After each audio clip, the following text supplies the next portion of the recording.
অনেক সময় কারো কারো মনে প্রশ্ন জাগে, সরকার কেন বেশি বেশি টাকা ছাপিয়ে গরিব মানুষদের বিতরণ করছে না? কেন সরকার নির্দিষ্ট পরিমাণ টাকা ছাপায়, এর বেশি কেন ছাপায় না? বাংলাদেশের কেন্দ্রীয় ব্যাংকের তথ্যানুযায়ী এবছর প্রায় ৩০,০০০ কোটি নতুন টাকা ছাপানো হয়েছে। নতুন নোট সরবরাহে প্রধানত দুটি বিষয় বিবেচনা করা হয়: ব্যবহার অযোগ্য নোট পুড়িয়ে ফেলা এবং বাজার সার্কুলেশন। মোদ্দা কথা হলো, হঠাৎ করে টাকা ছাপানো যায় না, একটি প্রক্রিয়ার মধ্য দিয়ে ছাপানো হয় নতুন টাকা। কি পরিমাণ নতুন টাকার প্রয়োজন, মার্কেট টুলস ব্যবহার করে সংশ্লিষ্টরা তা পর্যালোচনা করেন। পরে চাহিদার ভিত্তিতে তা বাজারে ছাড়া হয়। চাহিদার তুলনায় সরবরাহ বেশি হলে হতে পারে মূল্যস্ফীতি। এজন্য কেন্দ্রীয় ব্যাংক পুরো বিষয়টিকেই নিয়ন্ত্রণ করে। অর্থনীতিবিদ ফাহমিদা খাতুনের মতে, এমন কোনো বিধি নিষেধ বা ধরা বাঁধা নিয়ম নেই, তবে পুরো বিষয়টি নির্ভর করে দেশের অর্থনীতির ওপর।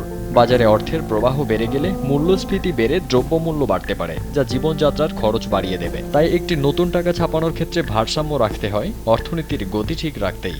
এবার জেনে নেওয়া যাক অধিক টাকা ছাপানোর একটি বাস্তব ফলাফল। বেশি টাকা ছাপানোর ফলে ধস নেমেছিল জিম্বাবুয়ের অর্থনীতিতে।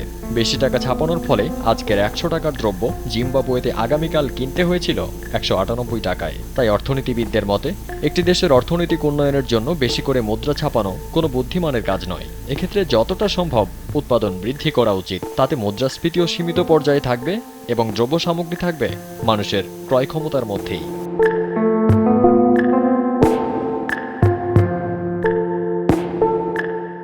ফারদিন সানি, নিউজ ডেস্ক, দেশ টিভি।